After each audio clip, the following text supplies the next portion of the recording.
Natalina Golgotha Kunande Yorokufela Kinga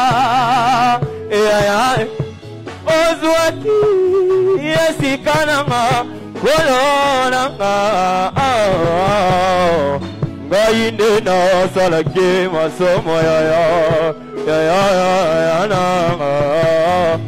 Yofutaki Yungonanga Tananga Nabila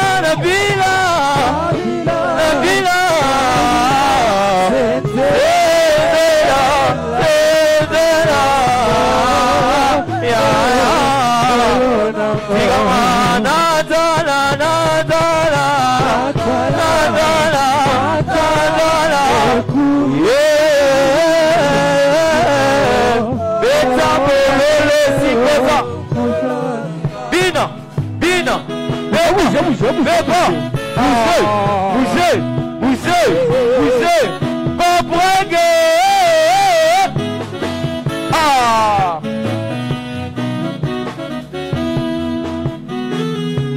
Yo ilonga nanga Yesu. Yo ilonga nanga Yesu. Yo ilonga nanga Yesu. Yo ilonga nanga Yesu. Pongana bika pambana lola pongana bika si kolo nangai oi paina yo Yesu lo biko nanga tamonyoso paina yo Yesu lo biko nanga tamonyoso Yesu Alléluia. Merci beaucoup. Merci. Groupe Le Vainqueur. Merci beaucoup.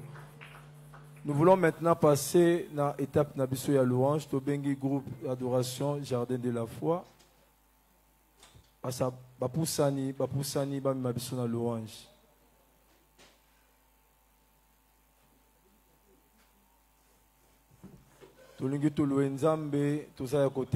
Merci. Est-ce qu'on peut pousser des cris de joie dans la maison de Dieu? Est-ce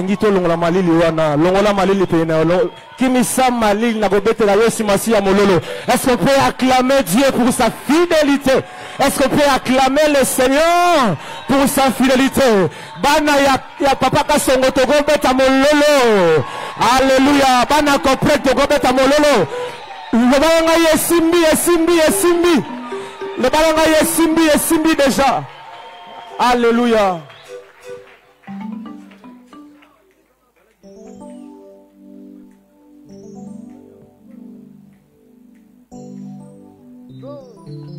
Est-ce que vous êtes machin beaucoup? Allez, maboko, pona Zambé, maboko, pona Yesu, beta mololo. Ton nom est si merveilleux, Jésus. Ton nom est si merveilleux, Jésus. Ah, ton nom est si merveilleux. Yamanayo. Ton nom est si merveilleux. Merveilleux. Jésus. Oh mon Dieu. Ton nom est si merveilleux. Merveilleux. Ton nom est si merveilleux, Jésus. Alléluia. Allez, maboko, bona Yesu, maboko, bona Nzambe. Ah. Fongola lola na yo, lelo. Fongola lola na yo, ya, fongola lelo. Sarabo. Fongola lola yo. Yesu. Onzana kasiye. Fongola lola na yo. Yuka. Zambe. Nanguya, Zambe, Nanguya, Zambe, Nanguya, Zambe Nanguya, Tsele. Go, go. Yemanayo. Zambe. Hallelujah. Nanguya. Zambe. Zambe. Zambe. Zambe. Ah. Nanguya. Akele milelo banguna na yo, bakuftina seniye. Zambe na biso. Nanguya. Kapana banda o. Hallelujah. Nanguya. Zambe.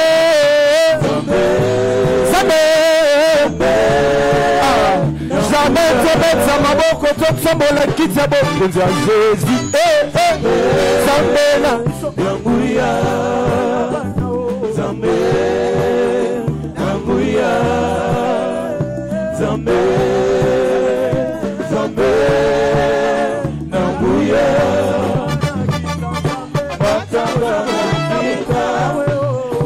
Zali Zambé, Batanga, Zali, Yombe Tata Mamona, Batanga, Kita, Zali Zambé, Batanga, Zali, Yombe Tata Mamona.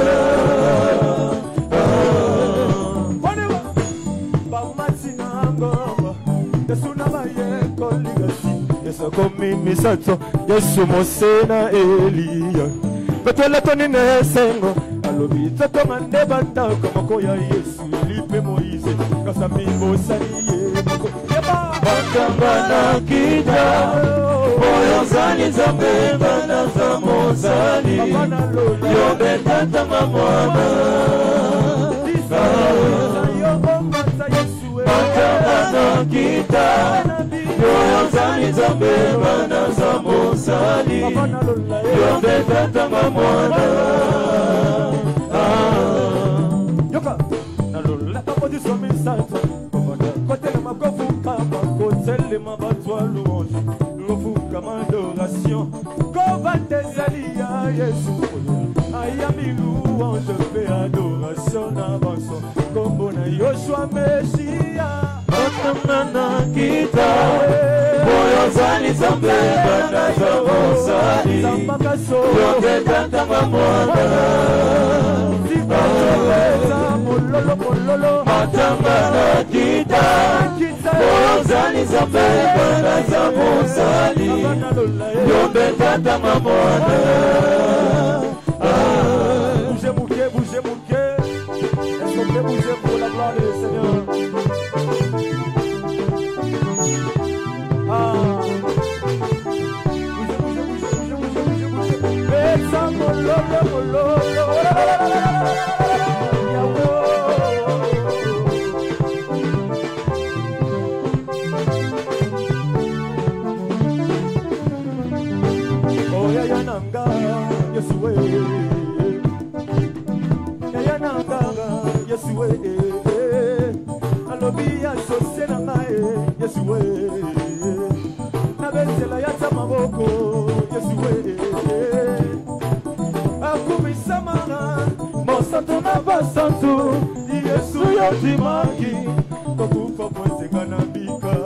Bolimona yo yango etoni meke na motema na poni nanga Yesuwe oh na kona nanga Yesuwe alobi Yesu zambe nanga Yesuwe Yesu papa nanga yo papa nanga Yesuwe alobi yende asose nanga Yesuwe yende bomoi nanga Yesuwe yende elikiana nga Yesuwe Jova komba mana yo na popo lelo balabi nanga Yesuwe baebisinga lisusu nzambe yo papa epai na yo Yesuwe oh babalaka te babalie oh babotaka te babotie Yesu abatelinga lisolo nzamba kasombo ozosala babisinga lisusu nzamba koprege Yesuwe epai na yo Yesuwe talaba onyoso bakufa lokola Yesu masiya babundaka ene litsa Lazalo babunaka na olitsa o alobi Yesu nzambe ya solo Yesu papa na ngayo tala oyebi motema na nga sima motema lakisa oyebi motema na yo atikala na lingo da pamba kaka kuna motema na yo oyebi motema akuma Yesu akuma mawe na bomoi na ngai akuma mawe akuma Yesu akuma mawe na bomoi na ngai akuma Petsela we mololo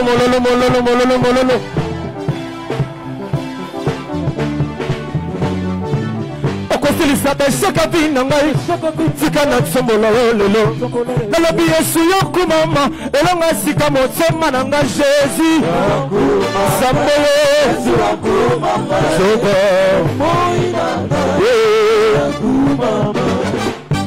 Bomoi na ngai Ezinga mina sengo Pona mozi monene Mokeli na nyoso ndima kokufa Pona kobikisa ngai Na bisuma bapasi bisuma molimo Makila goloko tate mwa Kolo Yesu Mwana na nzambe Na benga we nani Avoka disiele Na besa we nini Elikia basantu Etika ke mbanyose Onima kokufa Etika detrone Kona kokufela ngayo Epesanga elonga Epesanga elonga Tezoluka balongi Tezoluka balongi Balongi betsa mololo Tezoli balongi Teza balongi Teza balongi Teza balongi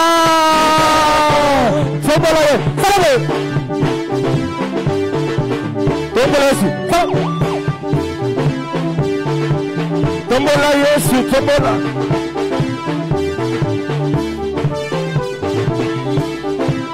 Betsa mololo Aïe aïe Tombola Tombola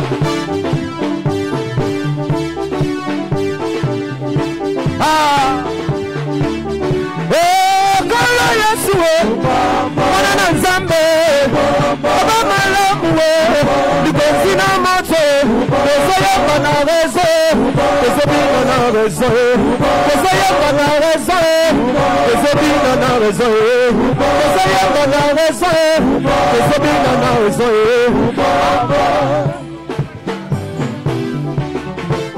Betsa mololo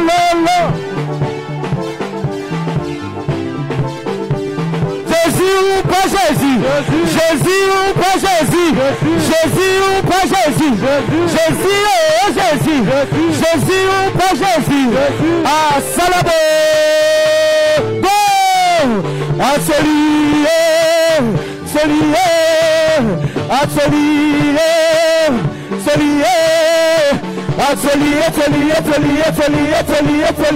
Jésus-Christ! Tombola encore! On y va, go! Atelier,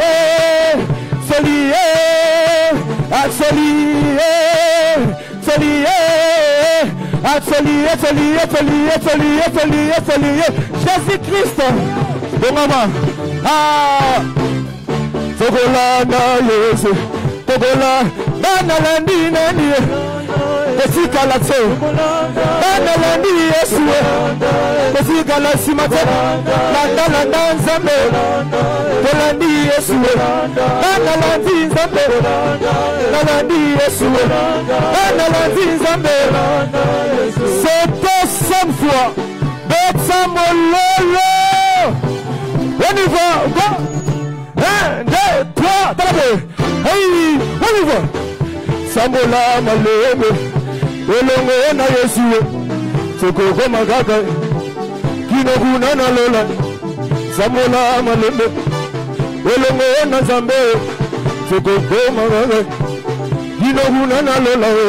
C'était, on y va. 1, 2, 3, 4.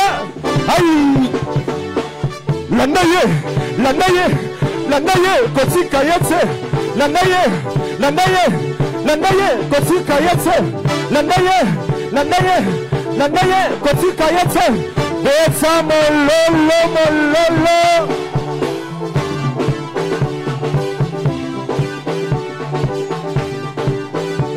Alléluia, alléluia. Gloire à Jésus.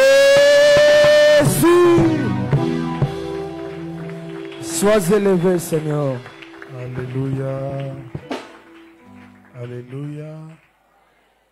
Que Dieu soit loué. Nous voulons adorer le Seigneur pendant quelques minutes et avec raison aussi. Je disais, nous voulons adorer le Seigneur pendant quelques minutes avec raison. J'appelle la sœur Evodie, tu viens chanter. Ferme les yeux là où tu es. Pour ton information, aujourd'hui nous célébrons, Prince,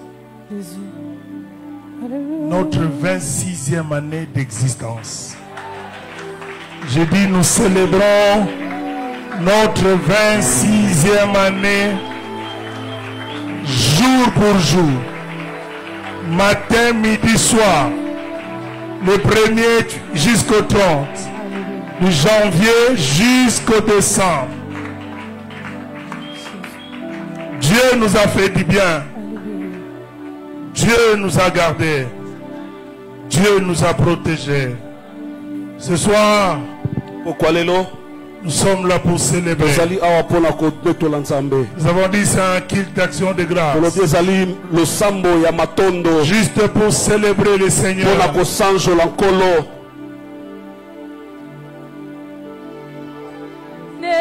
Que Jésus, oh, si tu m'enlèves, je n'aurai plus rien. Alléluia. La, la, la, la, la, la, la. Jésus, alléluia. Moi je n'ai que Jésus, oh, si tu me l'enlèves, je n'aurai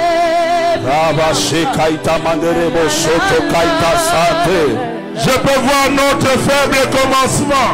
Alléluia.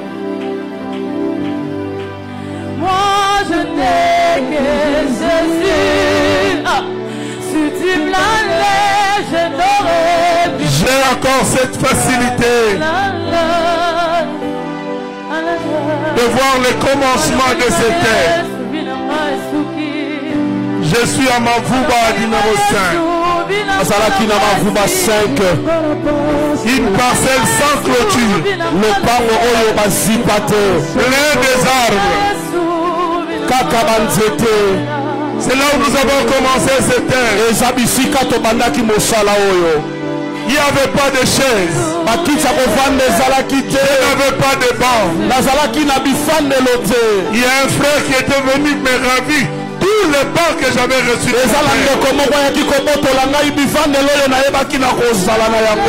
Il n'y avait rien. On demandait des chaises par-ci par-là. Pour prier. Il fallait chercher les bâches. Pour être à l'abri du soleil.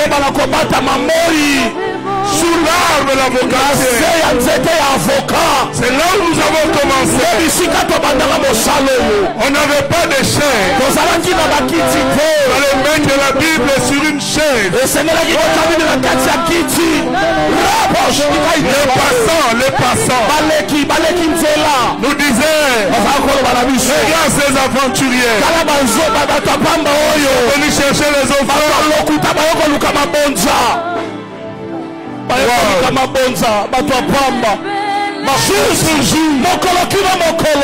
L'Éternel nous a fait du bien. Il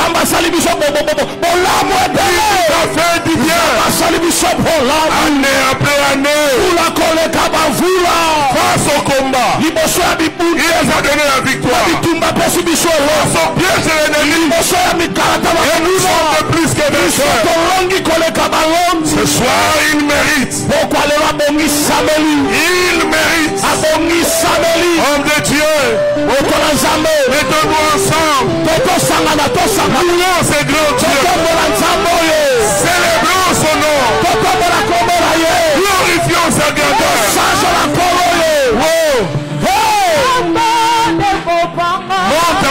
notre prière. Matali susu na losambo. Kotala tala te, alléluia. Tosanga na elongo. Totombola nzambo yo. Azomona na lokubu. Matali susu na losambo na yo. Touti na ye mosika nzambo yo.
Ce soir,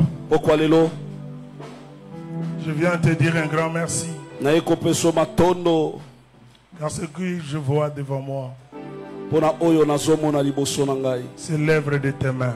C'est toi qui attires de partout. Du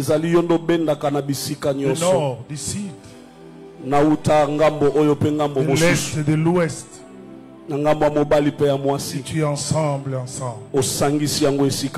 C'est comme cela que tu as appelé, Seigneur, de tous les quatre coins. Aujourd'hui, c'est la fidélité de ton appel. C'est la fidélité de ton appel. Je bénis ton nom, Seigneur. J'exalte ton nom. Je magnifie ton nom. D'un cœur très sincère, nous t'acclamons parce que tu le mérites.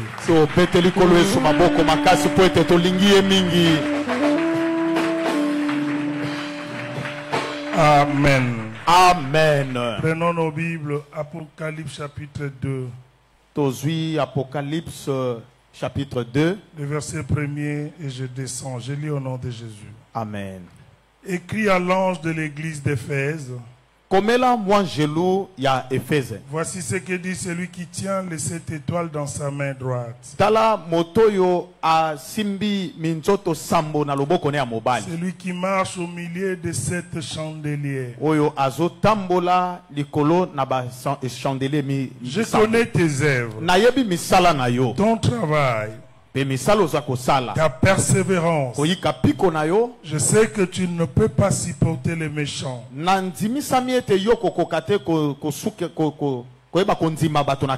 Tu as mis l'épreuve ceux qui se prétendent apôtres sans lettres.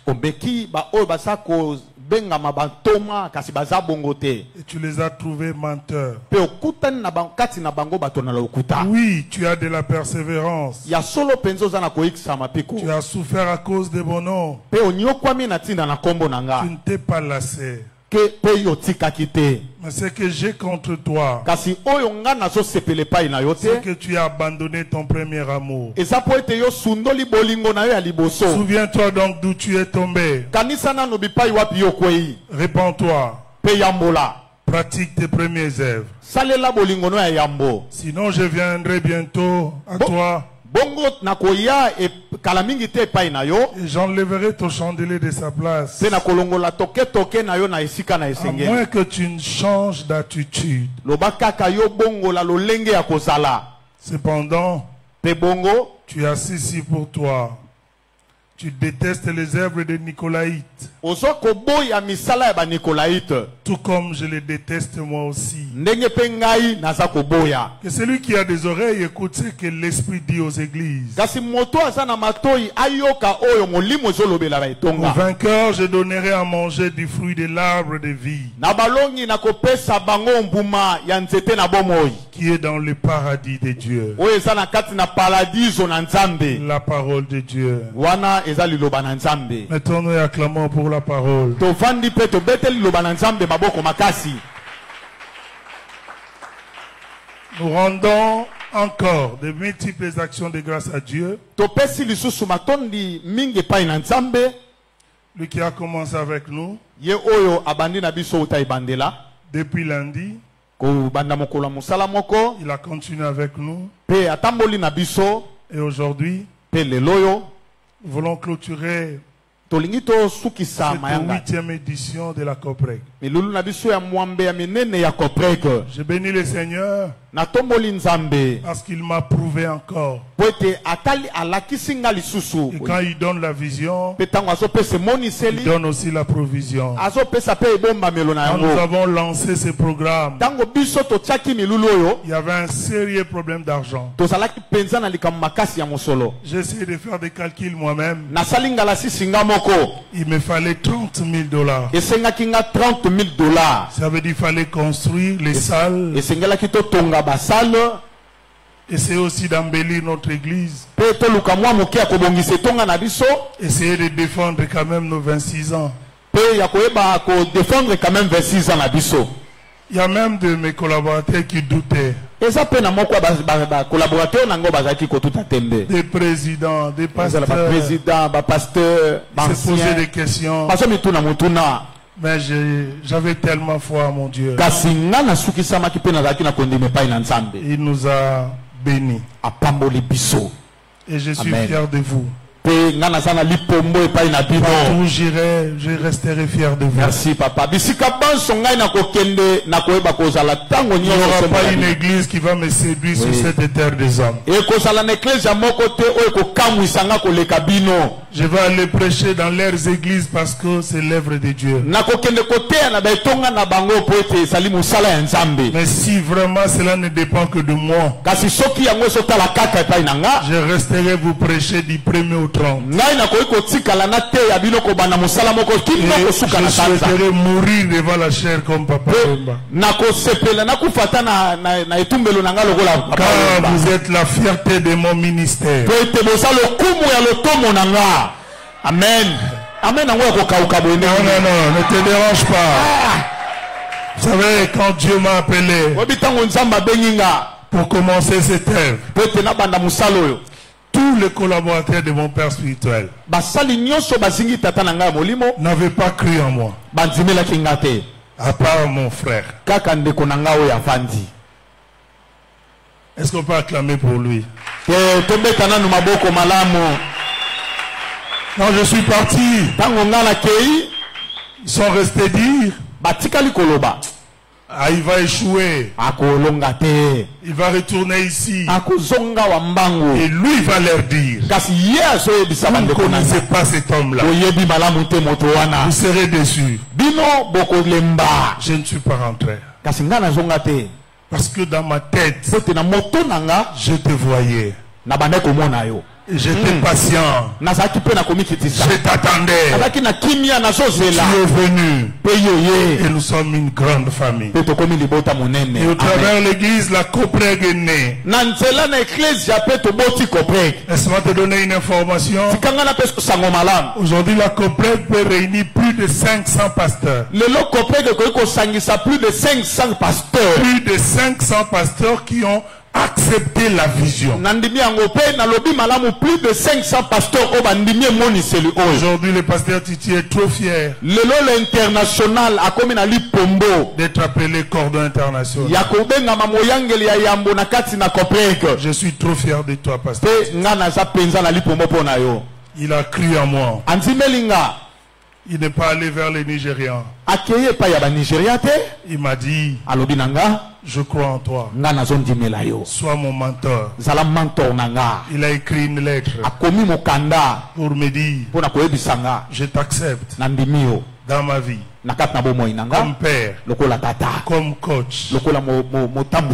Et si aujourd'hui Dieu m'appelle, je te laisse ma famille. Amen. Amen. Asali 19 ans pembeni ya tata na fidélité. 19 ans de fidélité. Na une année na 3 mois. Franchement, que Dieu soit loué. Cher pasteur, je suis trop fier de vous. Vous avez abandonné vos églises pour venir suivre les enseignements.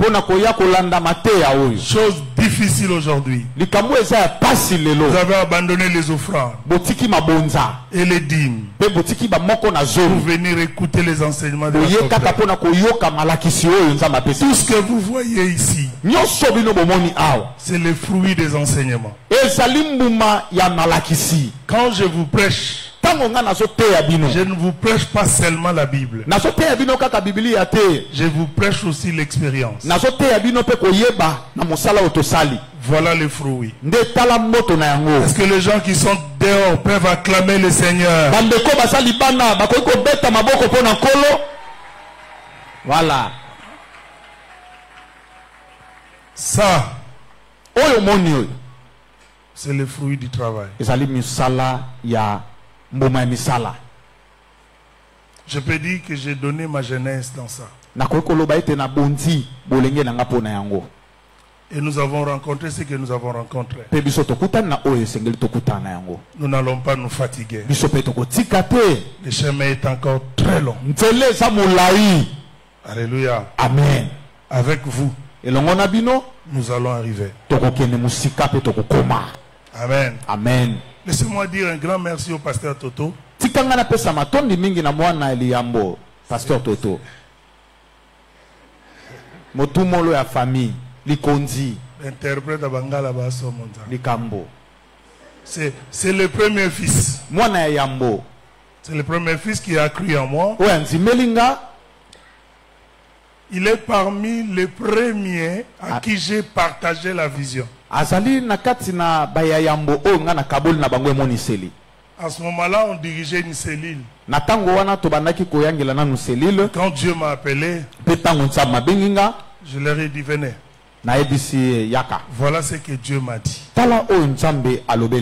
Ce qui est bien, il était devenu plus pressé que moi. Donc il fallait tout banda même avant que basambele langai. Vraiment. Tout banda nzamba tini toke. Tobanga batute toke. Vraiment. Et jusqu'aujourd'hui, il est avec nous. Il est aussi une fierté pour moi. Je ne saurais pas vous citer tous. Mais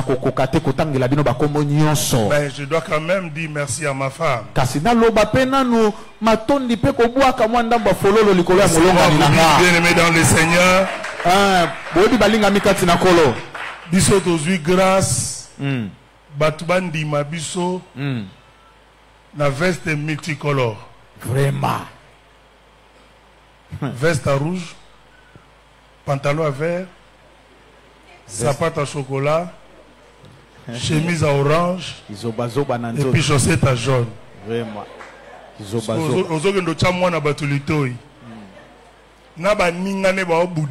Vraiment. Vraiment. Arantana évité moninga ne moko abudanga mabe. Vraiment. Azobenga na simabi dede ozunan. La tango lelo baba o borni no bimiseli biso. So ezana mutu na tungula ka efwa ne bandele za ye. Vraiment. FC ko Simba kanga mutema. Vraiment. Nini toyoka te. Oya ofinga bafingi. Bamsuba bibo ya pe minene te. Vraiment. Wa presse. Nzamba bengi ne yote. To bandi église frère. Na okanta susu to fandi to ane loka oliate to akana di to ana mbongo libanga sukal. Na demap. Yangonde provision. Maintenant qu'est-ce qu'il faut faire? Faut bien d'attendre.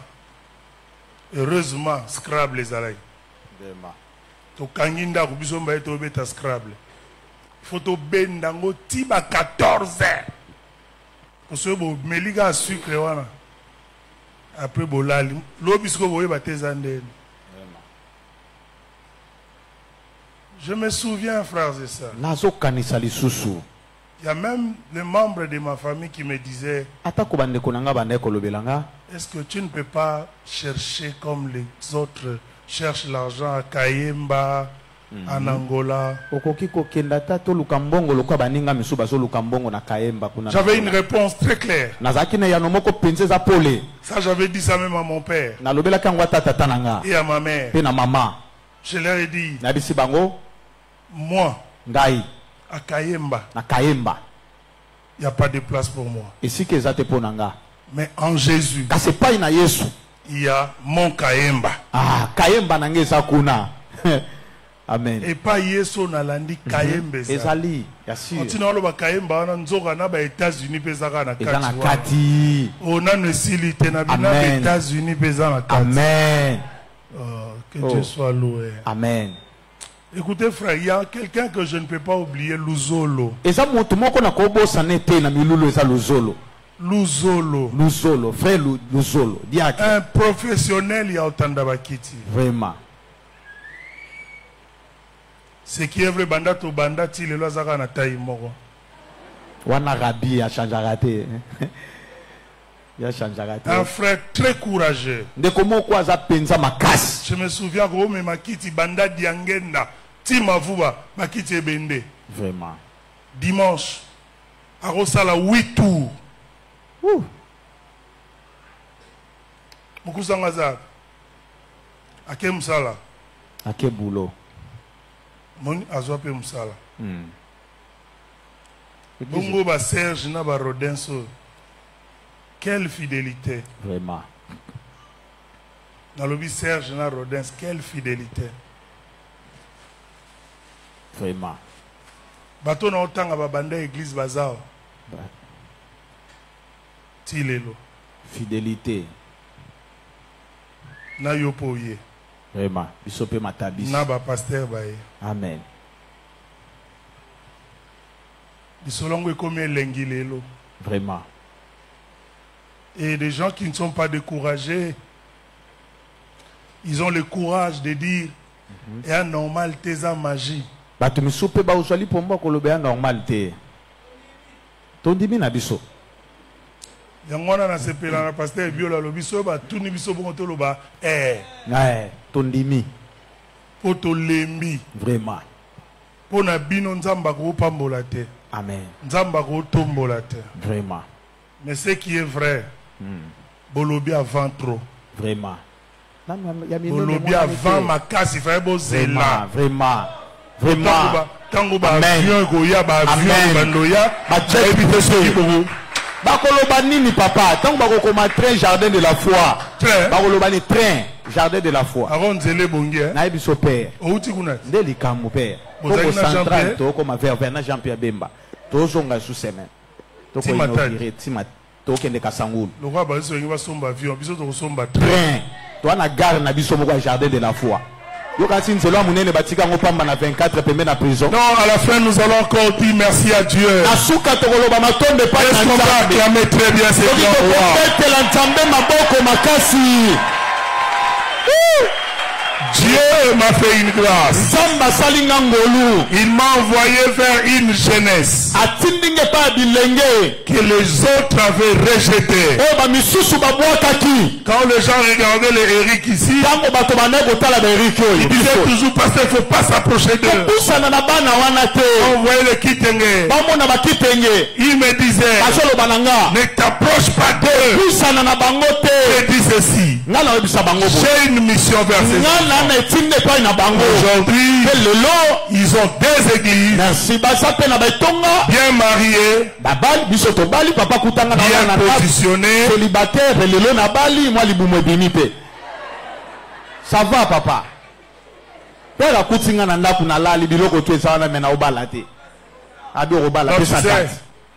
Début, à l'église. À l'église. Yankango yo ya telemi. Siko na tuni ozoze la nini. Haipsinga na we batem se chadat. Chadat. A chedat. Après Bali. Vraiment. Yango. Akomi pe mutu. Yango yo. Ilembo yango yango. Moi expérience peut te parrainer. Je crois à cette jeunesse. Nation timé la bilenge yo. Je crois en eux. Amen. Je crois. Amen. Je crois à la succession. Amen, papa. Amen. Amen. Amen. Amen. Je n'ai pas dit qu'ils ont changé. Je n'ai pas dit qu'ils ont changé.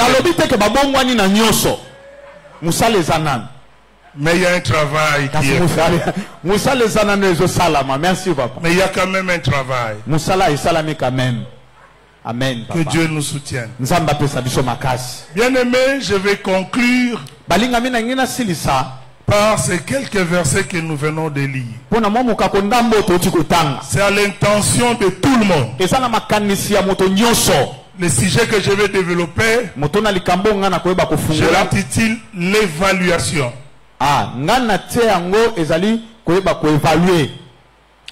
Dans ce texte, vous allez remarquer, parce que je lis et je relis ça, la première des choses que j'ai remarqué, j'ai vu que Dieu a toujours le regard sur son église. J'ai vu que Dieu a toujours ses regards sur l'église. L'église est la préoccupation de Dieu. Parce que l'église a coûté le sang de son fils. Même par rapport à la prophétie, l'éternel Dieu a tourné le dos à Israël. Maintenant il a ses regards sur l'église. Voilà pourquoi dans cette inspiration il parle de cette église. Si vous êtes un lecteur de la Bible, vous allez constater que Dieu est en train de parler avec précision. Avec précision. Cela revient à dire le Dieu que nous servons nous connaît plus que nous-mêmes. Amen. J'ai dit l'église c'est la préoccupation de Dieu. Et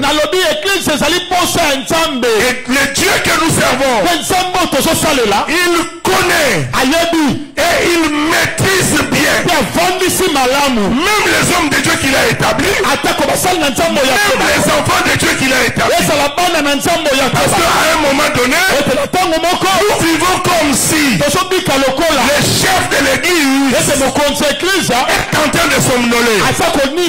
Pendant que lui ne dort ni ne sommeille, il veille et il nous connaît. Cher pasteur, le Dieu que nous servons, il nous connaît. Même dans de moindres détails, il nous connaît. Lisez les 7 églises, vous allez comprendre. Voilà comment il commence avec cette première église. Il dit ceci: Je connais tes œuvres. Donc cela veut dire à chaque fois que tu fais l'œuvre de Dieu, Dieu est conscient. S'il y a un cahier, c'est que quelque part il écrit: je connais tes œuvres, je connais ta persévérance. Cela veut dire à chaque fois que tu persévères dans les choses de Dieu, Dieu est au courant. Dieu connaît. Je connais tes œuvres. Je connais ta persévérance. Je sais que tu ne supportes pas les méchants. Cela vient te dire, à chaque fois que tu voyais les méchants, tu les repoussais loin de toi. Parce que tu ne voulais pas vivre ensemble avec les méchants. En ce moment-là, le chef de l'église connaissait. Il dit ceci: il a éprouvé ceux qui se disaient apôtres pendant qu'ils n'étaient pas des apôtres. Ça veut dire tu as démontré réellement que tu es un enfant de Dieu et que tu as compris les menteurs. Tu les as aussi repoussés. Dieu nous connaît. Cher homme de Dieu, dans tout ce que nous faisons, il faut savoir que l'Éternel nous connaît. Regarde ce qu'il dit: je connais comment tu as souffert à cause de mon nom, et que tu n'as pas abandonné.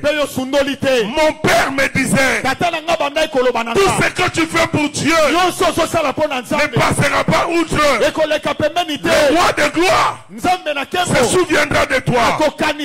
Dieu nous voyait quand on dormait par terre, quand on dormait sous les lits, quand on dormait affamé, quand on n'avait pas les habits, quand on venait à l'église avec des pantalons troués.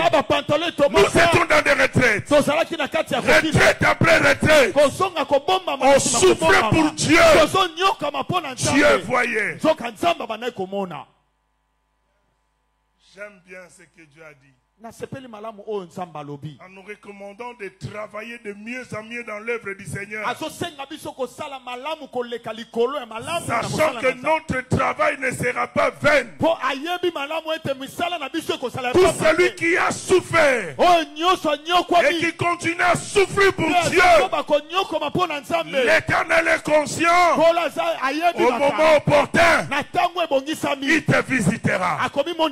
J'aime bien mon ami quand il dit: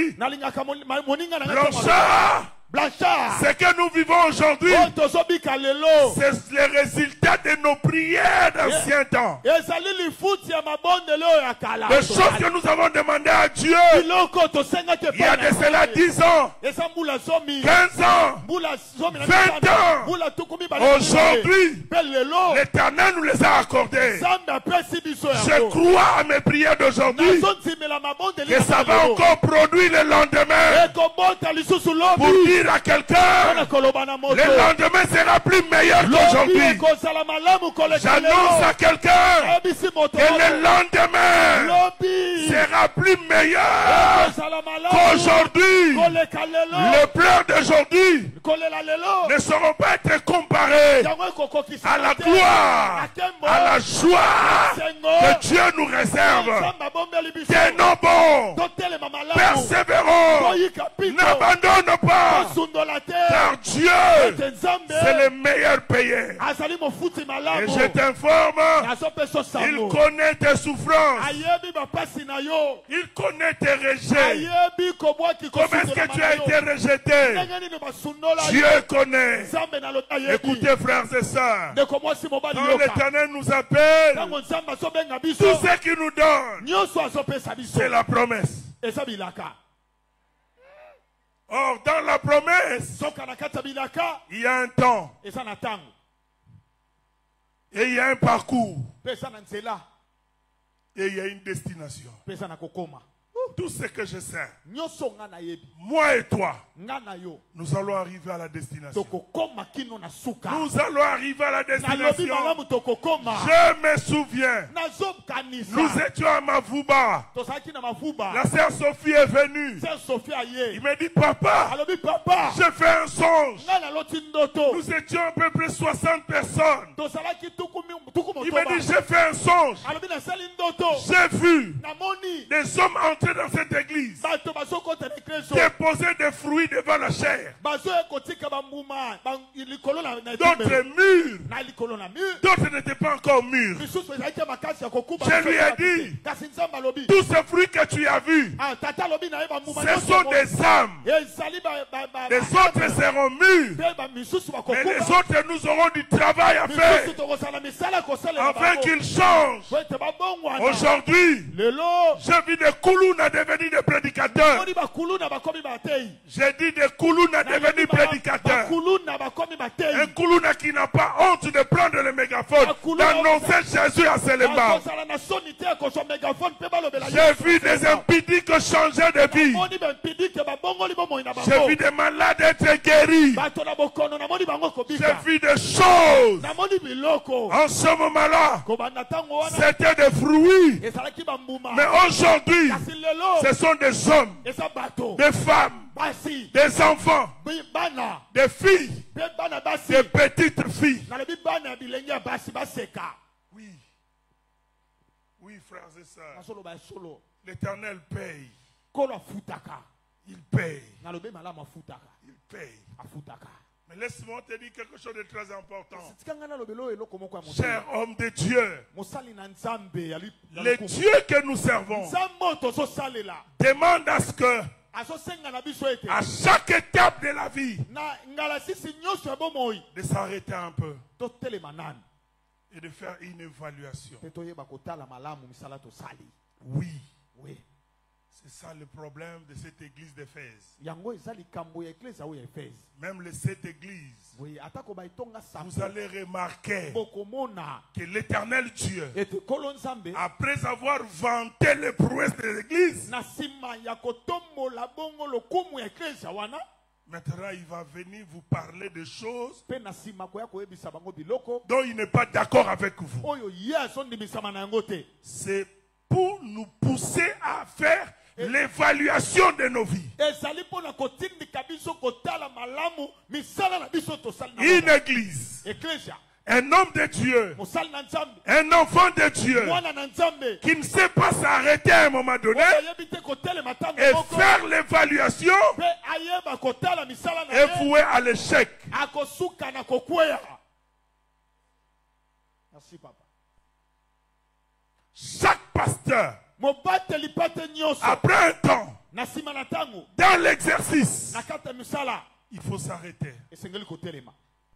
La première des questions, j'ai été persévérant, j'ai été patient. Est-ce que je le suis toujours?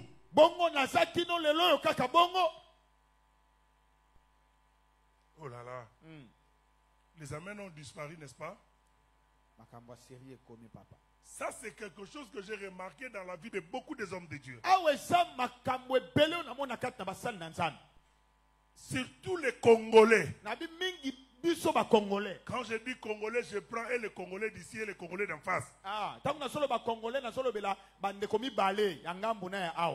Nous commençons très bien. Que ce soit dans le ministère, que ce soit dans le chant, que ce soit dans l'exercice des dons. Nous commençons très bien, mais nous terminons mal. Le problème, il est difficile pour un Congolais de faire l'auto-évaluation. J'ai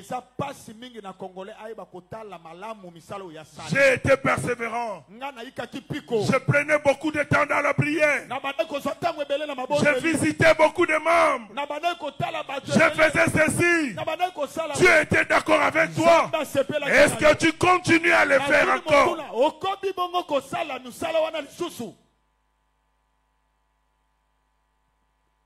Est-ce que tu continues? On faisait un débat dans un voyage. Il y a un monsieur qui m'a dit la différence entre vous, Congolais et Nigérians. Dans les affaires, un Nigérian peut être un aventurier au début. Il commence une affaire, mais dès que ça marche, il devient sérieux. Ce n'est pas les Congolais. Les Congolais, ils commencent toujours tout en étant très sérieux.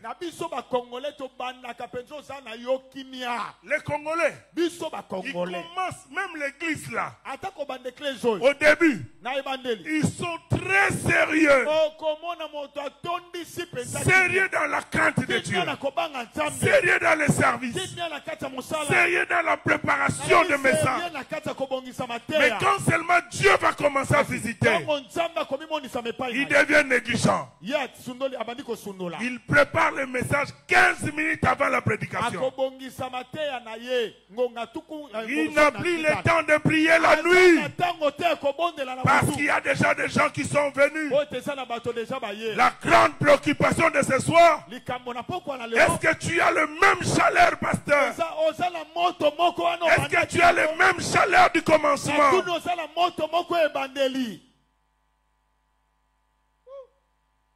Attention. Là où nous sommes, nous devons faire très attention. Parce que le même cause doit produire les mêmes effets. Si au commencement, j'étais fort dans la prière, dans des visites, j'ai les résultats d'aujourd'hui, sache-les. Le fait d'abandonner ce que je faisais hier, il y a un autre résultat qui viendra devant. Que tu le veuilles ou pas. Le problème c'est quoi? Nous abandonnons celui qui bénit et on s'accroche à la bénédiction de Dieu.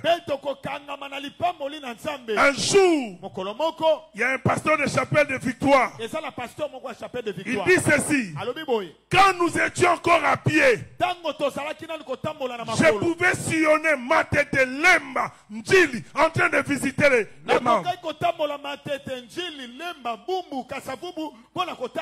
Mais aujourd'hui, j'ai le véhicule. Et je dis à mes fidèles, je n'ai pas le temps.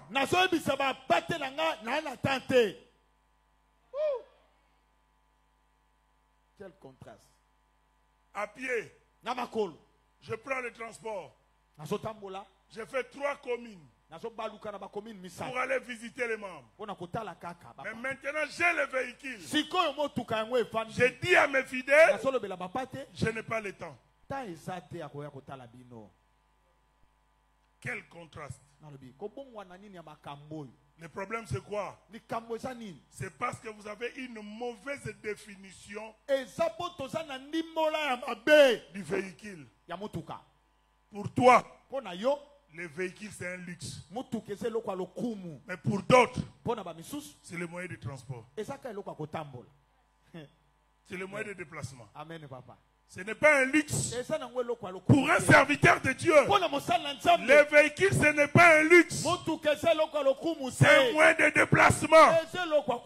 Parce que partant de ta définition, ton attitude aussi est affectée. Ton attitude est affectée. Tu es devenu trop orgueilleux. Qu'est-ce qui t'a amené dans cette étape-là? La bénédiction de Dieu. Si réellement tu comprends la bénédiction de Dieu, laisse-moi te dire vrai. La bénédiction de Dieu doit nous rendre encore plus humbles.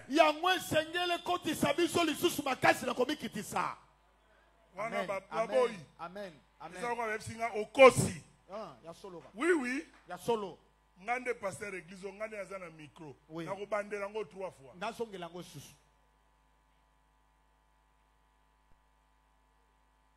Parce que tu as une définition de ton véhicule. et que c'est un luxe, voilà ton attitude est affectée et tu deviens orgueilleux. Mais si tu avais compris que c'est un moyen de déplacement, frères et sœurs, tu seras encore plus humble. Car la bénédiction doit nous rendre encore plus humbles. Parce que la Bible dit, qu'as-tu que tu n'aies reçu de Dieu? Je ne suis pas un magicien. Je ne pratique pas l'occultisme. Je ne suis pas un sorcier. Tout ce que j'ai, je l'ai reçu de Dieu. Si je l'ai reçu de Dieu, c'est par grâce. Et ça ne peut pas changer mon attitude. Non, frères et sœurs.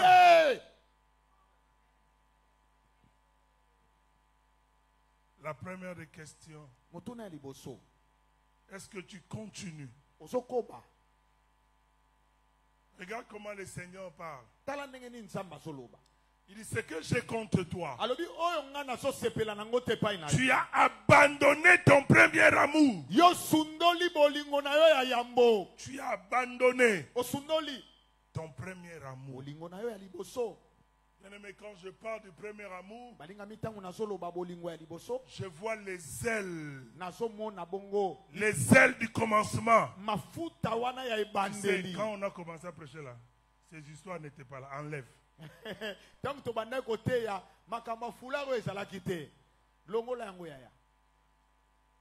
sais, on dit aux gens, vous êtes des orgueils, pourquoi vous avez mis ça? Il ne faut pas nous créer des problèmes. Alléluia. Amen. Alléluia. Amen. Parce que biso toteya na pantalon toboka na sapato moko. Tozaki na veste na biso ya rouge, pierre de poule. Na pantalon moko ya chocolat. Na sapato ya chocolat. Tozoke ndoteya na epa ya pasteur wawa. Ngam na roteya. Yesu alobi lo yo roteya. Yo lata veste. Nazui veste ya pierre de poule na lati. Nazui sapato ya chocolat. Na koti siango lo kolobo. Leta na ina tambo la talo e baluki. Amta ba stratégie to lukela ngo sete. To tiango likolo parce que oane loko mafute uti na ndako, poisson uti na ndako elandi, fufe uti na ndako okuna. Bolie. Bon ya coordonner de monana. Bo betiango sete. Ale bo gumbi sete ona na se. Teya siko na marche. Jésus est Seigneur. Pas qu'à danser. Jésus est fort. Ba ebiti na te. Voilà ça. C'est désolé la suite. Ba on va zo luka place c'est désolé lo yebite. Les lorsque qui nous ont appelé sur moi sapatou ou ezoloba. Ça c'est quoi? Ça c'est quoi? Yo. Ma pesio zipa lokolo. Vraiment. Ma pesio zipa nzoto. Amen. Amen. C'est que j'ai contre toi. Tu as abandonné ton premier amour. Cher pasteur, cher enfant de Dieu, reprenez notre premier amour. Chacun de nous est conscient de là où il se trouve maintenant. Chacun de nous est conscient. Pendant que je parle, tu n'as que deux juges.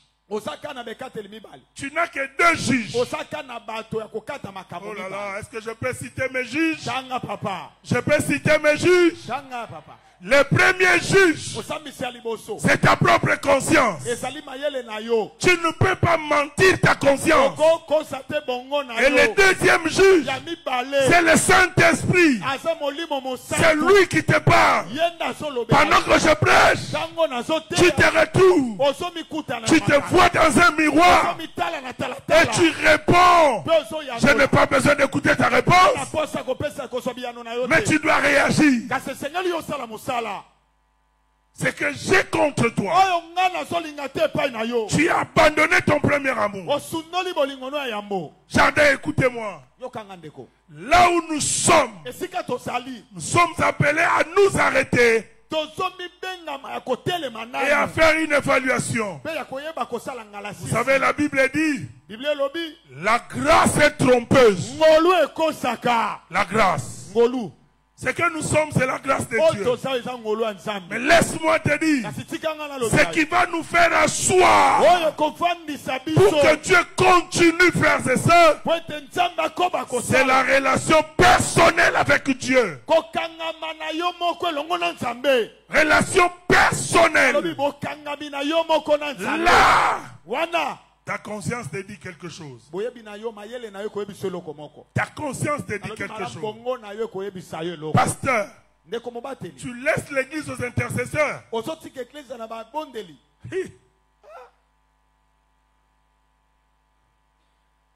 Tu laisses les visites aux intercesseurs, aux gagneurs d'âme. Tu vas bâtir une église dont le fondement est déjà ébranlé. Et un jour tu vas regretter quand l'église va s'écrouler. Regarde ce que j'ai contre toi. Tu as abandonné ton premier amour. Revenez à Dieu. Revenez à Dieu. Vous tous revenez.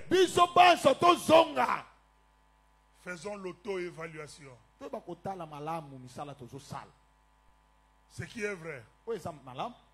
Si cela ne dépend que de Dieu, apôtre DV. Quand tu vas retourner encore ici, on ne saura pas tenir une réunion ici. Ça ne va plus marcher. Ça ne va plus marcher. Parce que c'est possible. Si seulement chacun de nous peut reprendre son premier amour, travailler avec zèle, le premier zèle, nous allons gagner la bataille. Nous allons gagner la bataille. Donnez-moi une main, je vais te dire quelque chose. Nous avons toutes les possibilités et les moyens d'aller encore plus loin. Par rapport à ce verset, vous allez remarquer, Dieu donne du sursis. Non. Sursis. Cela veut dire quoi? Je peux te frapper maintenant, mais je me réserve. Mais je te donne l'occasion de te repentir. Ouais. Dieu n'est pas là toujours pour nous frapper. Dieu n'est pas là toujours pour ôter le chandelier de sa place. Mais il nous donne le temps.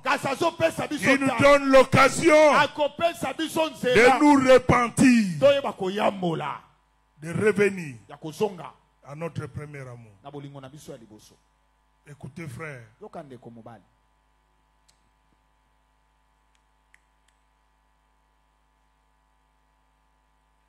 Cher pasteur, souffrez ce que je vais vous dire maintenant. Chacun de nous doit savoir que son mariage était un grand instrument pour l'avancement de son ministère.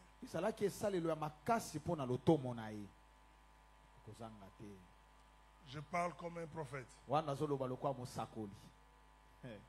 Le mariage était un instrument efficace pour le succès de vos ministères. Au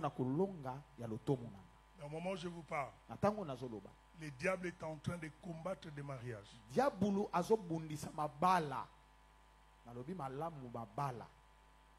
Rentrons. Rentrons dans les foyers. Rentrons dans des familles. Le succès est là. La gloire est là. Pasteur Titi, Dieu pouvait prendre ta femme Ça allait arriver avant même la coprègue. Dieu allait prendre ta femme. Et tu allais souffrir, pasteur Tito. Parce que tu n'allais pas trouver une bonne femme comme celle-là. Voilà que l'Éternel Dieu refuse de récupérer Maman Ige. Parce qu'il veut que ton ministère aille de l'avant. L'Éternel nous préserve encore. Il pouvait récupérer beaucoup de choses. Beaucoup de gens tout autour de nous. Il ne l'a pas fait. Nous sommes dans les sursis de Dieu.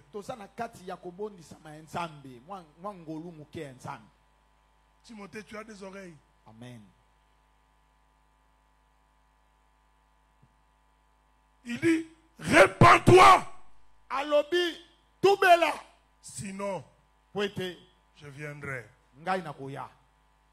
Écoutez, ce verset prouve à suffisance combien l'Éternel est plein d'amour.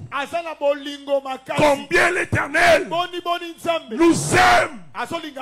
Combien l'Éternel nous soutient. Même dans nos erreurs. Même dans nos faiblesses. Ces versets prouvent à suffisance que l'Éternel Dieu nous aime d'un amour inconditionnel. Il nous aime. La preuve, nous sommes en vie. Nous sommes en vie. Voilà pourquoi le dimanche, avant de commencer ses assises, un prédicateur surprise avant que le docteur Biolo arrive, il viendra nous parler pourquoi est-ce que Dieu nous garde en vie. Laisse-moi te donner une réponse. Ce n'est pas pour continuer dans l'erreur. Amen. C'est pour changer le physique de Paul. Amen. Amen, papa. C'est pour changer. Répands-toi. Sinon, je viendrai. Cette fois-là, quand je vais venir, je vais enlever seulement les chandeliers à sa place.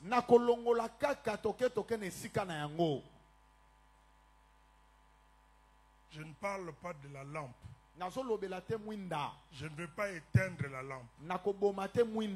Mais je vais enlever les chandeliers. Si j'éteins la lumière, tu peux encore allumer. Mais si on enlève les chandeliers,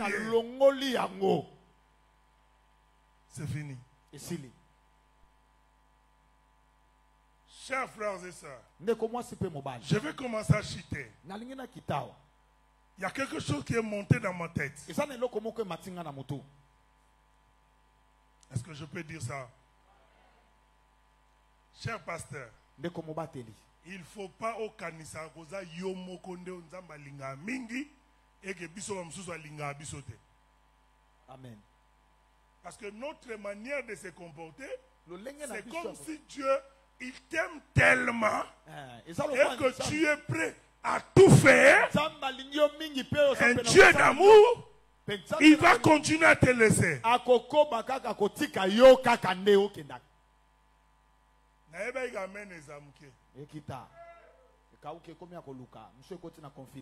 Écoutez, tu n'es pas le premier pasteur à faire les pleins. Merci, papa. Il y a des hommes de Dieu, frères, qui ont rempli des stades. Aujourd'hui, ils n'arrivent plus. Mais il y a une autre génération qui est sortie. Dieu se réserve toujours. Il a toujours des pions de réserve. Il ne faut pas qu'on se comporte comme si c'est nous que Dieu aime. Les vrais petits frères de Jésus, c'est nous. Jésus.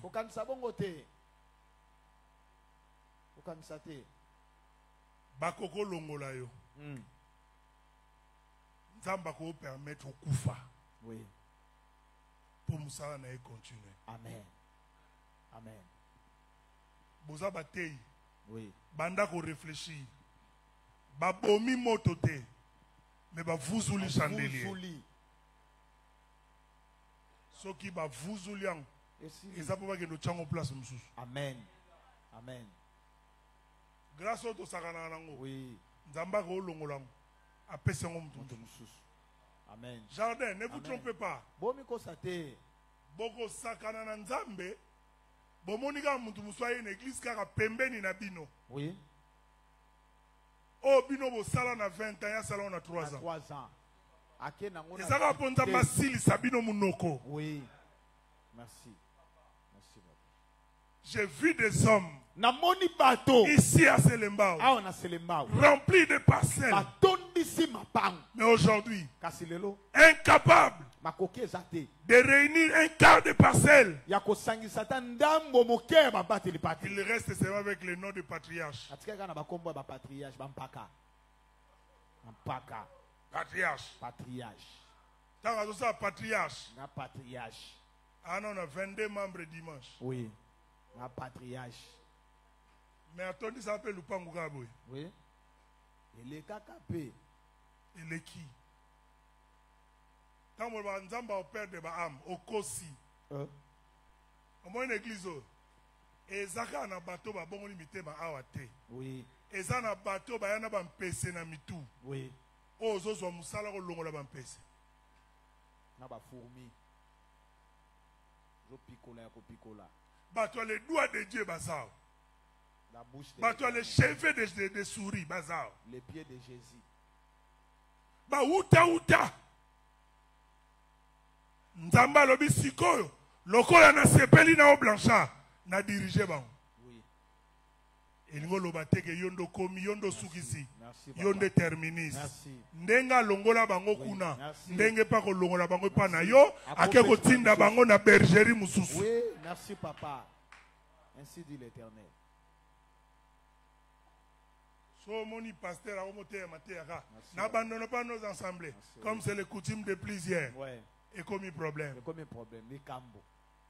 Pour eux, si mes assemblées. Oui. Kassi. Non. Pasteur, non, vous savez calcul ou terre. Aux années 50, la Bible dit n'abandonne pas nos assemblées. Comme c'est le coutume de quelques-uns. Vraiment, papa. Na tuni oya coin. Il y a Satan. Il y a Satan. Il y a Yesu te. Allons y a. À quelle église ou? Oui. Et ça va y a Yesu. Il y a Yesu. Kuna bi obele na. Yesu. Nena lo babu. Ko fandi sabatu. Ya makasi na ote. Amen. Ezala mutu afandi sakabango. Amen. Amen. So mutu ngonda zo loba mitala. Sokite chandelier longwa. Merci papa. Merci. Les gens sont devenus des orgueilleux. Merci papa. Des pasteurs qui viennent en retard à l'église. Merci beaucoup. Bureau inexistant. Bureau vandi wane vanda nango kaka boy. Il se réveille le matin à quel cop? Cop. Du camp. Dans au cop te. Vraie affaire. Yango. So bengama na makambo bengama na. So bengama te. Amen. Prends position. Vraiment. Vraiment. Soit kanga, soit chango bord na yo, tope boutique kanga. Amen. Pas comme te kana ba. Te loko eza bord na okanga. Kanga na yo, surtout na besoin ba pati wana ba ya koto. Kanga na yo. Pasteur. Toi ba bien aimé ya Nzambe. Mais bien aimé ya ba bien aimé. Azoya chae mutu. Vraiment. Oui, point. Parce qu'il était tellement obéissant et prêt à accepter la mort. Vraiment. Pour obéir à son père. Vraiment. Merci. Retournons. Tosonga. Retournons comme ça. Nalobi tosonga lisusu. Chaque pasteur se voit. Pasteur nyoso amona. Chaque pasteur se connaît. Ami yebi malam. Merci papa. Comprends? Merci beaucoup. Ils auront besoin de ça. Amen. Moi, je me souviens, j'ai gêné pour venir diriger la louange. Non pas parce que je vais prêcher, mais parce que je vais diriger la louange. Combien de pasteurs gênent aujourd'hui pour une prédication de mercredi, de vendredi et de dimanche.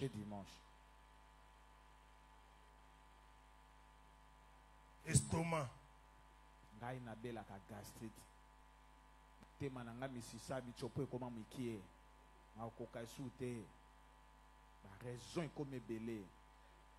Je ne saurais pas tout dire, mais le Saint-Esprit, lui qui nous connaît, il parle. Amen. L'avantage, c'est ce qu'il a dit. C'est ce qu'il a dit. Et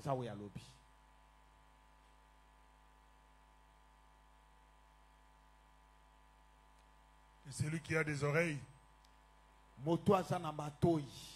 écoute ce que l'Esprit dit aux églises. Aux vainqueurs, je donnerai à manger du fruit de l'arbre de vie qui est dans le paradis. C'est lui qui vaincra. C'est lui qui vaincra. Dieu lui donnera à manger le fruit de la vie au paradis. Laisse-moi te dire, il y a une couronne qui nous attend. Il y a une couronne qui nous attend. Et sur cette terre des hommes, nous voulons recevoir au centuple. Et Dieu n'est pas fatigué de bénir ses enfants. Il n'est pas fatigué. Dieu n'est pas fatigué de lever ses enfants. Dieu n'est pas fatigué de glorifier ses serviteurs. Dieu n'est pas fatigué de réaliser de grandes choses. Dieu n'est pas fatigué.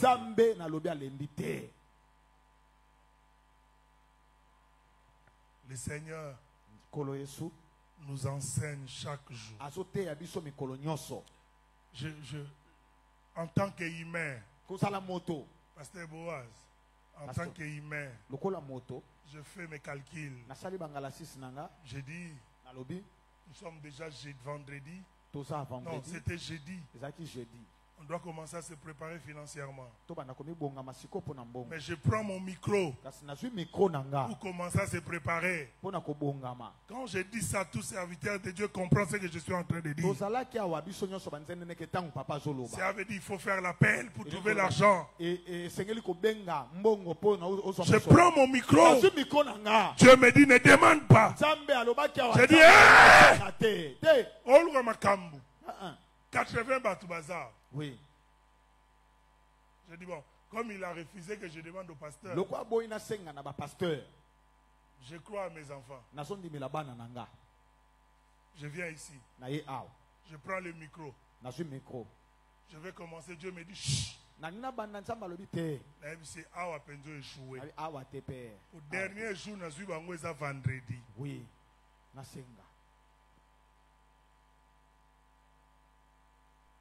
Comme j'ai toujours été souple avec le Saint-Esprit, je suis resté calme. J'ai dit à Toto, Toto, voilà ce que Dieu m'a dit. Mais tu sais que je sais, lui-même, il va pouvoir. Avant-hier, hier, miraculeusement, par une inspiration, il m'a donné l'argent sans qu'on demande ça. J'ai dit à ma femme, si Dieu est d'accord avec toi, il va pouvoir lui-même. Amen. Vous savez, La première personne à qui j'ai posé la question, c'est ce qu'il m'a dit. Il y a de cela une semaine où Dieu me parlait de garder un peu d'argent parce que ton pasteur aura des invités.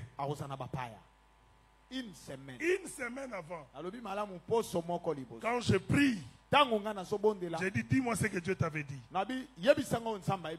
Elle me dit ça. Les 3 autres convaincus.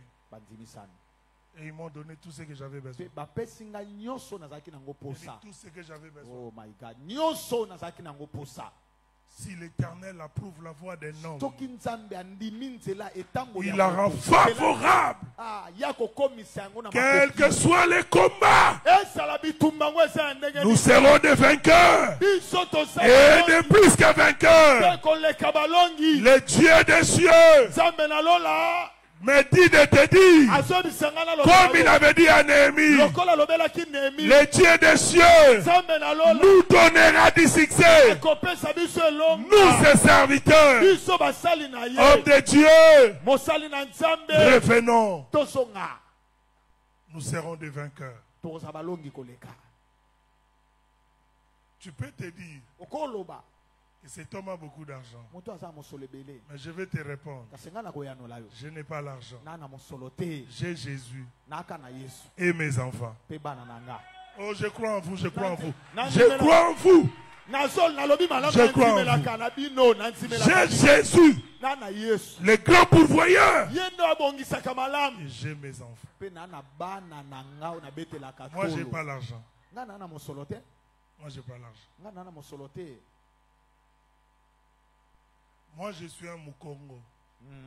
Papa Zane Moutou ya Congo central. Et je crois à cet adage qui dit Zala na batu sangambo. Amen. Soko zangimbo mais Zala na batu. Ngana Mukongo. Et puis nandime langope. Oui.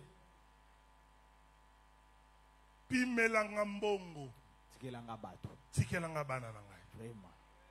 Hey. Soda makasi. Nalobi pimelanga mbongo. Tikelanga i. Ngana mna barasi ya Abraham. Amen. Biloko zwana yo. Me batute. Tikelanga batu. Batute. Tikelanga batu. Koyibanga amte limbisa. Tikelanga batu koyiba. Tikelanga bana nanga bafa. Tikelanga bango. Na batetue. Na baba mpese kota mtu. Tikelanga bango. Na ba obaza bien. Tikelanga bango. Na ba oba yoka kate. Tikelanga bango. Na ba oba kima kandambo bazongi. Tikelanga bango. Ngande tata bango. Amen. Omona tata wanga ni mona poza kizengi. Oh jamais. Na ba kizengi nanga na ndimi ba. Tikelanga bango bana nanga. Ndimi Tikelanga bango. Bango nde makasi nanga. Amen. Soda makasi. Tikelanga bango. Si tu reviens à Dieu, tu seras vainqueur. J'annonce un autre vent dans cette église. L'Éternel Dieu va vous rendre encore plus riche. J'ai dit, l'Éternel Dieu va vous rendre encore plus riche. L'année prochaine. Soki baye mukie 150. Amen. Nalobi soki baye mukie 150. Mais nazomona ba 200. Amen. Délégation makas. Pasteur Boaz, bayebi singa boy. Yo yaka na batu biso to lesa ka bango. Amen. Oui, yo yaka no kana batu. Wana ba collaborateur na ba yo yaka na batu. Biso to lesa ka bango. Oyo eza passe eza kolugande bato. Amen. Oyo akolesa eza passe. Eza passe te. O bakolia na bango matembele bakena bango. Nakolala passe te. Kozwande tala. Tana ba passe ngolo ba. Mutu benda fandi boye. Oyebisi Dieu m'a dit. Après fanda le bi oui na ndimi. Yo bona za pete. Weba. Azui biye na akati si braza. Na ba risque. Ma ezo ninga na pe boye. Azupe mutuka banda yo na otambula te tokenda popo et pas pote DV to bando zonga grâce à bando ganga na mutuka. Est-ce que to bungi te? Bon tira banda to bando kende to komate. Ye muta poussa ta vélo te. Mazo tout la chauffeur. Obungi. Na tune ni nabi bon tira banda to bando kende. Tozo koma kate. Et puis azaki sérieux, anga le la paix.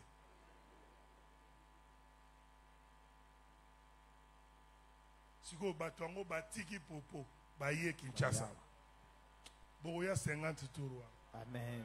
Amen. Ngana banga te ngana ela bonga batu. 9e édition. Conférence awa. Na pokwa na terrain technique. Amen. Amen. Amen. 10e édition. Nalobi 10e édition. 10e édition. 10e édition.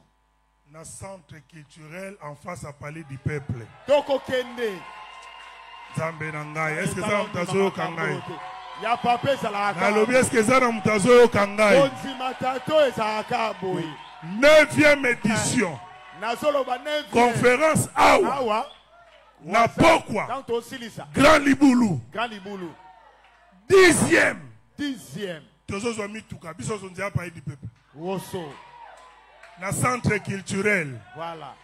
Na on a déjà qu'il a sa sécurité dans centre culturel. Na on a la joie dans protocole dans centre culturel. Mama Nazo mona ndenge nazo kota.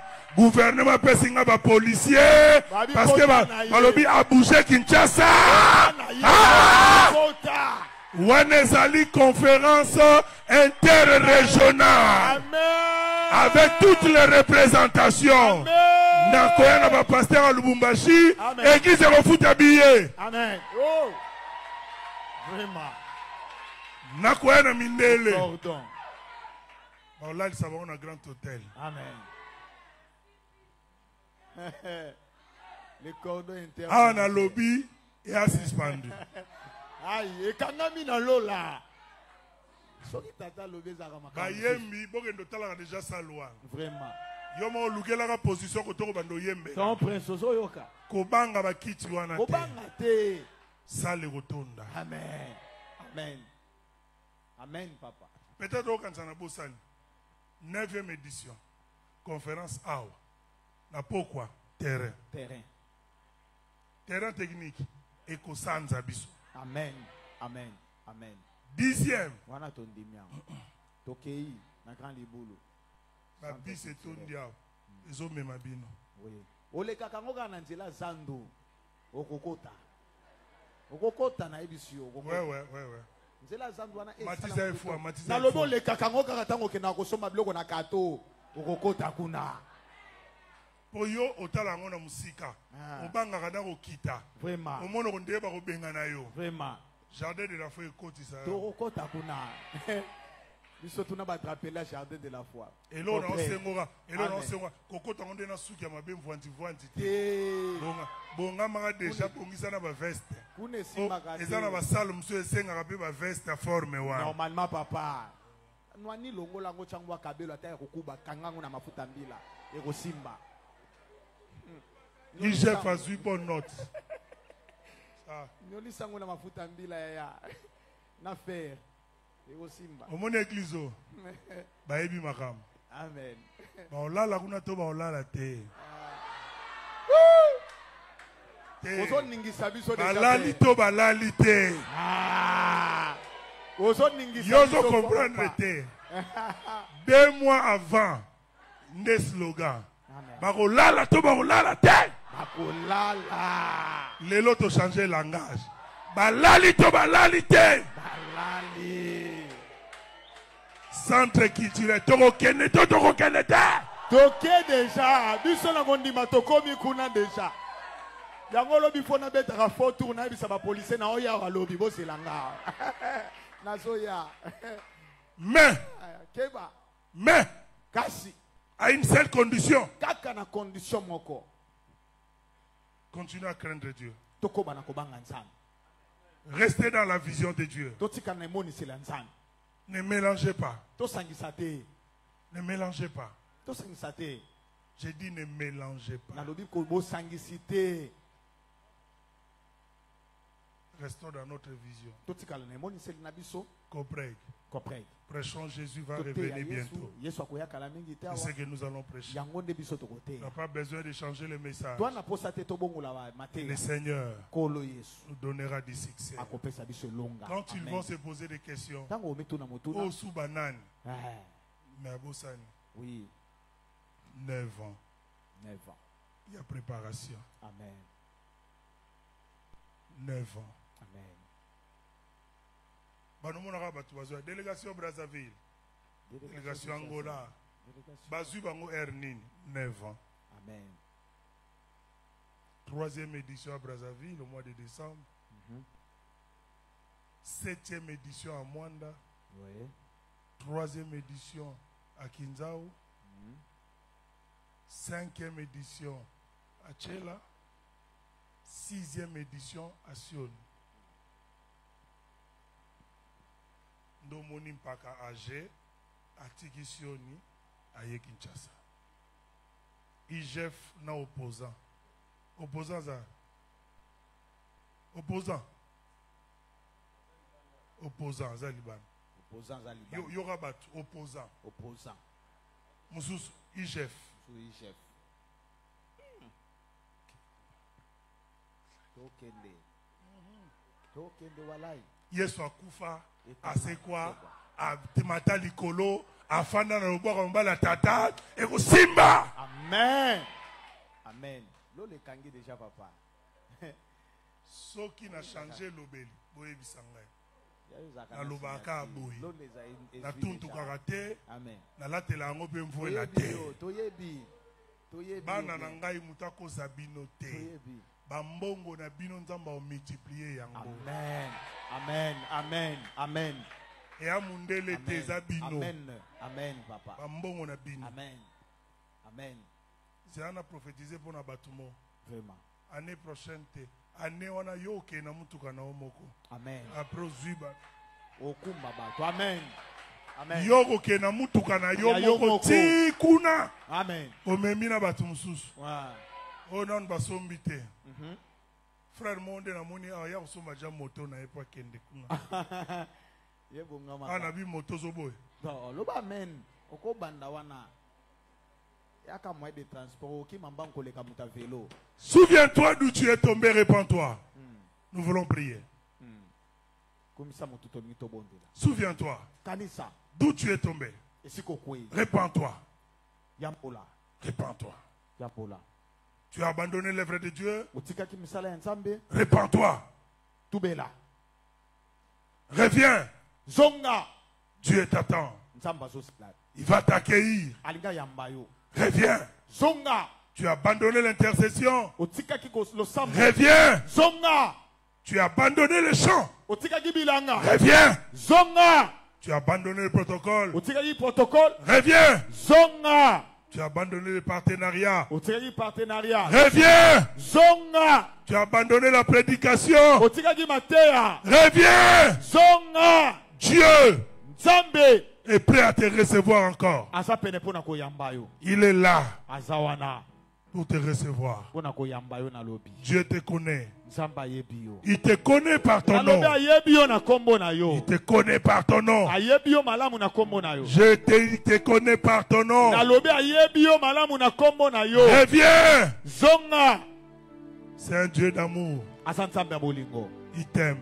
Il ne veut pas te frapper. Il ne veut pas te tuer. Il ne veut pas te freiner.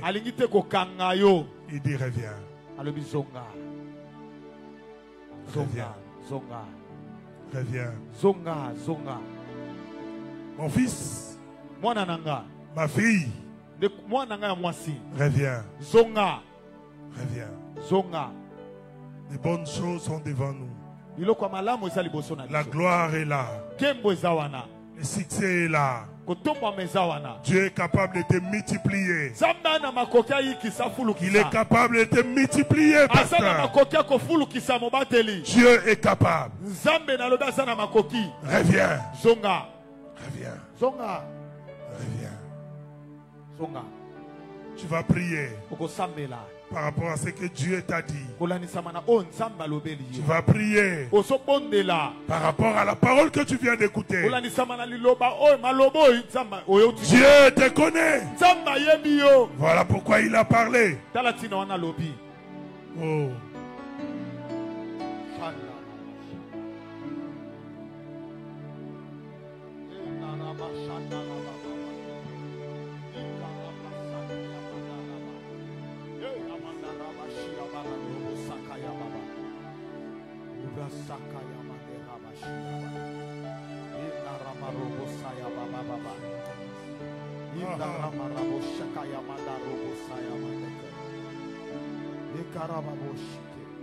Alléluia Jésus. Je reviens Seigneur. Jésus. Je reviens à tes pas Seigneur. Je reviens à tes pas mon Dieu. Alléluia. Alléluia Jésus.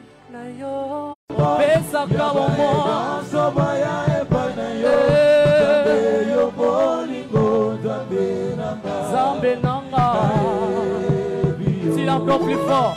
Oh, Zambé na bombo. Olinga minanga. Oh ya tamonyo. Na mikabina yo. Yahweh. Opesa kabombo. Opesa kabombo.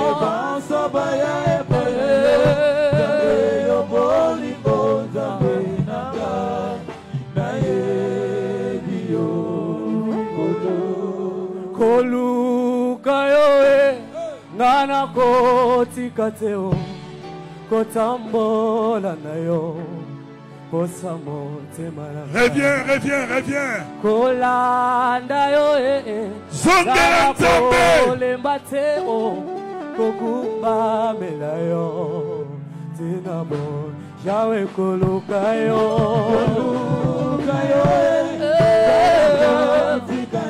nakotika te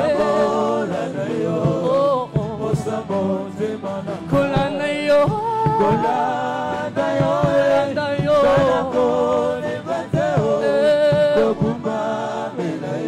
chante encore plus fort que ça. Jésus koluka yo nakotika te alapinda kolanda yo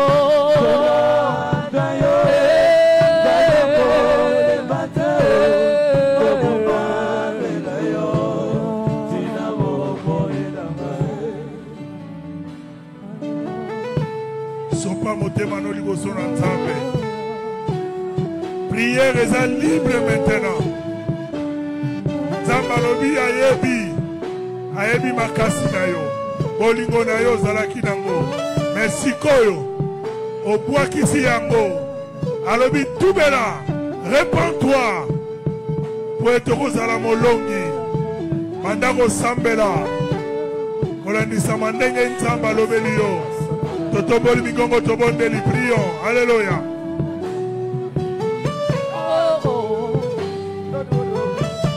Abana bungisa yote bonzambe basombaka te mokano yoka nikosala leposa motema nanga sunganga na bungisa yote bonzambe basombaka te mokano yoka nikosala leposa motema nanga s'il te plaît na fingisa yote bonzambe basombaka te mokano yoka nikosala leposa motema nanga iyelele ya motema nanga iyelele ya motema nanga iyelele ya motema nanga iyelele ya motema nanga iyelele ya motema nanga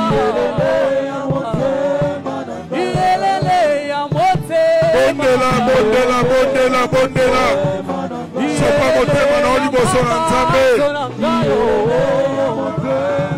Iyelele ya motema nanga abana bungisa yote bonzambe basomba kate mokano yokani kosala leposa motema nanga sunganga na bungisa yote bonzambe basomba kate mokano yokani kosala sopa motema no liboso na nzambe pelela mawana ye soit décision kozongela ye ya kosalela ye banda kobondela continue kobondela soit décision telema na prière telema na kobanga ye telema na kosalela ye bondela bondela bondela bondela nabungisa kombono te nasena moyo yo nafingisa kombono te nasena moyo yo nabungisa kombono te maloba bango na ekokisa mate ponanga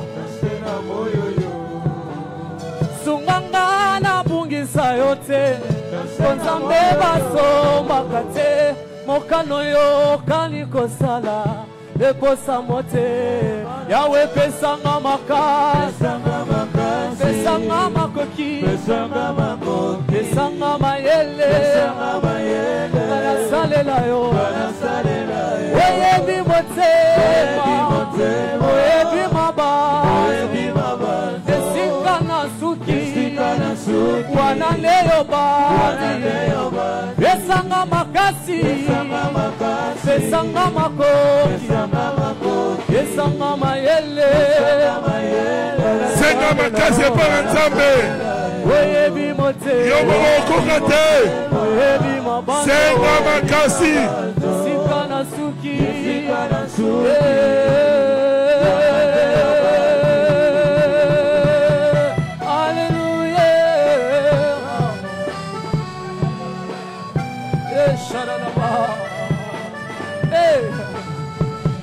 Tikangai na yemba yaoza malamu Tikangai na yemba yaoza malamu Tikangai na yemba yaoza malamu 26 ans d'existence Zambé kaka na makolo na yo Tikanga na yemba yaoza Tikanga na yemba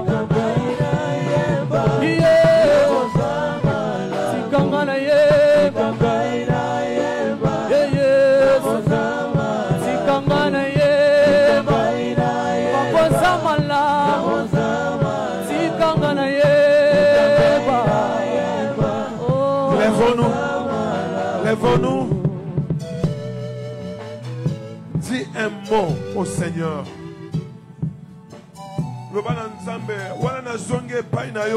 Fais-moi du bien. C'est que le monde n'a pas vu en moi. Toi, Dieu, tu es capable de le faire dans ma vie.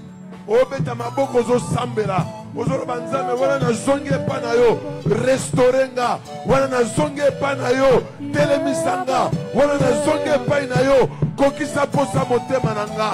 Ba o ba chora kinga, ba mona eto bwa kinga te. Oza toujours nzambe nanga. Aba, aba,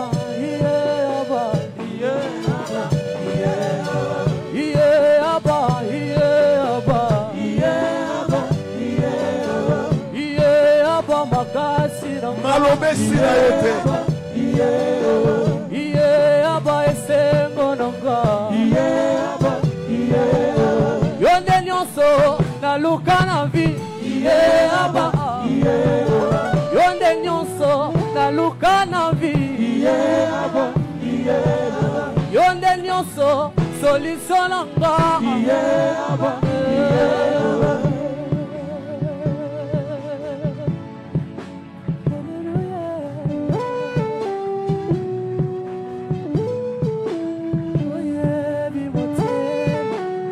Yokanga Mama likambo na likindo oyo ezala qui était sorti du milieu de Bima kati na bango Yaya peut-être que yo oza na ba consciambilu wanate Mama papa oza awa soko oza na bana nalingo sambela loba nzambe epai bana nanga bakende kosanganaka bimisa bana nanga kati na bareunion mabe bimisa bango kati na masanga mabe oza papa okoloba bimisa mwasi nanga na lisanga mabe oza mama okoloba nzambe batela mobali nanga bimisa na lisanga mabe totomboli mongongo tobandi kobondela tobandi kobondela alobesanga yote Job alobi nzambe zwa action de grâce oyo tango mosusu epai bana nanga bakendaki kosolola kosangana na baninga batukaki yo nzambe sortez du milieu d'eux le banzambe bimisa bana nanga na bareunion mabe kabola bango na bakamarade ya mabe mama bondela loba mwana nanga ya mwasi akobala mobali ya mabe te akobala mobali ya ndoki te mwana nanga pa mobali azwa mwasi ya maramu ya mabe te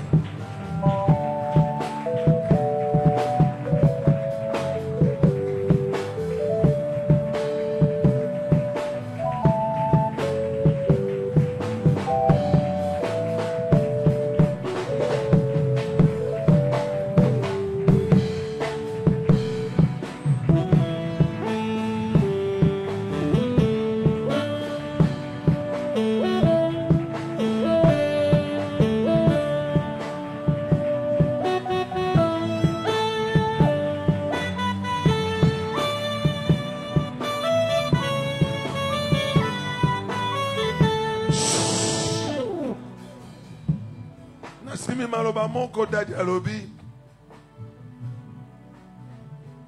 soki nzambe ayokeli yo mawa lelo elingo loba te lobi okoba na yango nalingi tosambela boye toloba loboko na nzambe ekamba biso ti ata na litanga moko te tosala lisusu mbeba alobaki na mwana mwasi wana va et ne pêche plus. Lobana grâce à Nzambe etambola na ona ajo za ngo lelo kino kokoma mpaka fina yo za modèle fina yo za la témoignage et pas ya bana na yo et pas ya ndeko bovandi na une église aloba ya solo titi abongwani mado abongwani okoma lokola témoignage to sambeli biso nyonso na kombo na Yesu.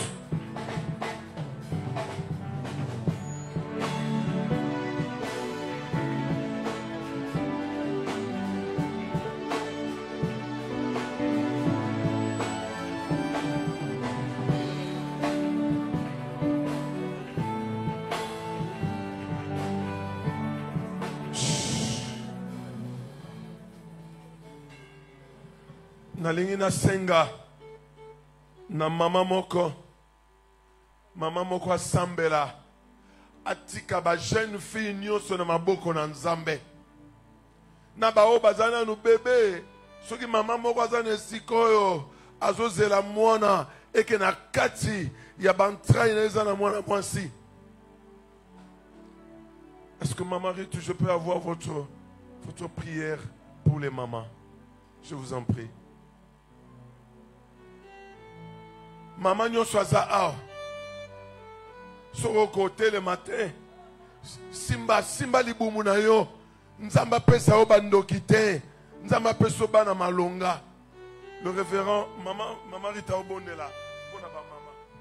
Seigneur osala biso ba mama na pamba te obenga biso na elanga na ona pamba te olingi tozala baso bakozala na ditatoli olingi tozala baso bakotombola kombo ya Yesu bayeba komema sango malamu mosika yango tobandi kobondela ete nkolo sembola loboko na bavi na biso opesa biso esengo ya motema baposa mitema na biso enfin que toyeba kokende mosika elongo na yo oza nzambe oyanolaka na yebi te demande à moko na moko ezani mais c'est toi qui sonde le cœur et le rein oyokaka libondelo ebima na monoko ya moto te pamba te bibi ezoloba ana bandai ko beta kaka bibebo motozo yoka te me yo nzambo zala ko yoka tozo bondela ona bililu oyo bako yoka kolela mwasi moko oyoka kolela ya mama moko oyoka papa en fait que toya na témoignage l'année prochaine kolobete nzamba visiter kibiso